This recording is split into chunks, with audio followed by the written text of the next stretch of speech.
পোড়া পোড়া স্পেশাল তেল কই এই মাছটার যে স্মোকি একটা ফ্লেভার আসে যেটা আপনি একেবারে খেয়ে মুগ্ধ হয়ে যাবেন। একবার বানালে বারবার বানাতে মন চাইবে। আসসালামু আলাইকুম এভরিওয়ান, সকলে কেমন আছেন? নিয়ে আসলাম নতুন একটা লং ভিডিও আপনাদের মাঝে ব্লগ আকারে।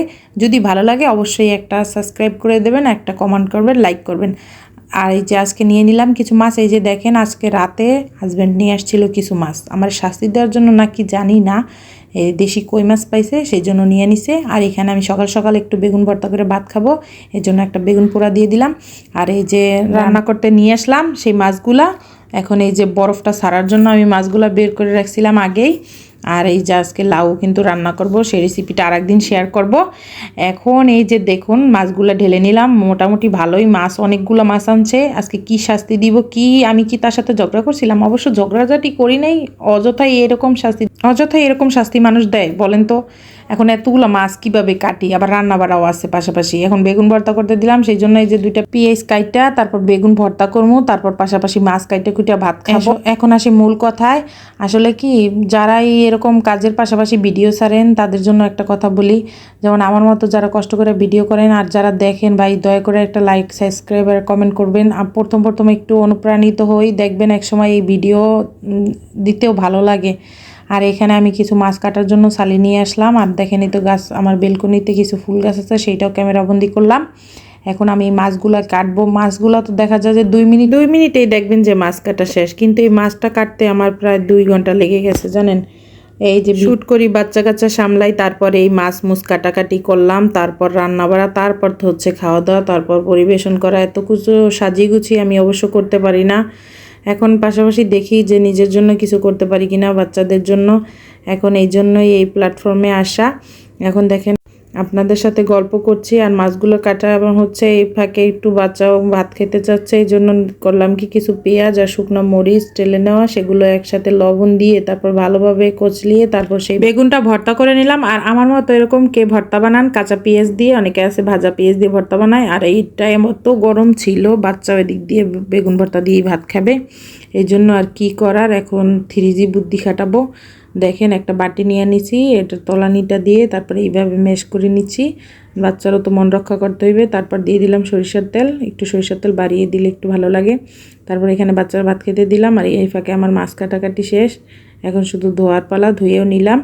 সেই ভিডিওগুলো আর করি নাই, এত কিছু ভিডিও করা সম্ভব। এখন যে মূল স্পেশাল জিনিস সেটা হচ্ছে কলা পাতা। এখন কলা পাতা নিয়ে নিলাম, তার উপরে দিয়ে দিলাম সরিষার তেল।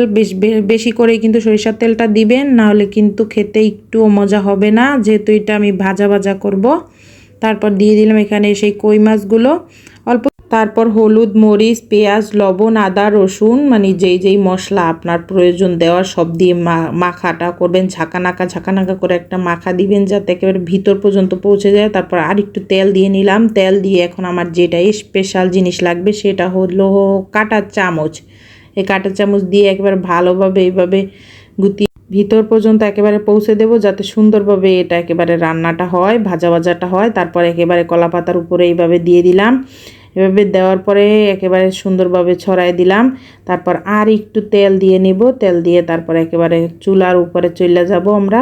চুলার উপরে যাই একেবারে ডিম করে, চুলাটা একেবারে বেশি তাপে দিবেন না, তাইলে কিন্তু পুড়ে যাওয়ার সম্ভাবনা থাকবে। যখন এক পিঠ হয়ে যাবে এইভাবে কলা পাতা একটা নিবেন, তারপর আমার মতো এরকম একটা প্লেট নিয়ে প্লেটের উপরে কলার পাতাটার উপরে দিয়ে তারপর এরকম উল্টায় নেবেন। উল্টায় নিলে যখন পড়বে তখন ওই পাতাটা আবার যাইবে গিয়ে নিচে।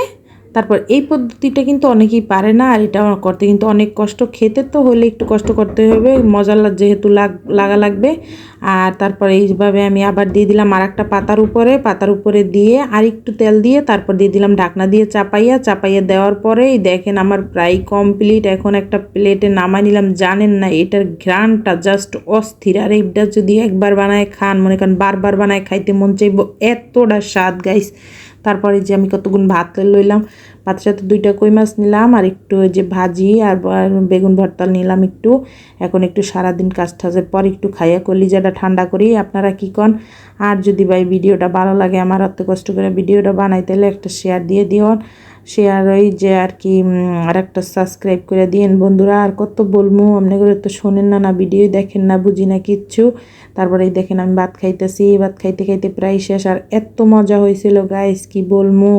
আর আপনারা কিন্তু এইভাবে ট্রাই করতে পারেন, একেবারে মিস হইবে না। খাবারটা যে এত স্বাদের, যা গ্রামের পদ্ধতি, তার আমাদের বরিশালের ঐতিহ্যবাহী এই খাবার। ভিডিওটি ভালো লাগলে অবশ্যই লাইক করবেন। আল্লাহ হাফেজ।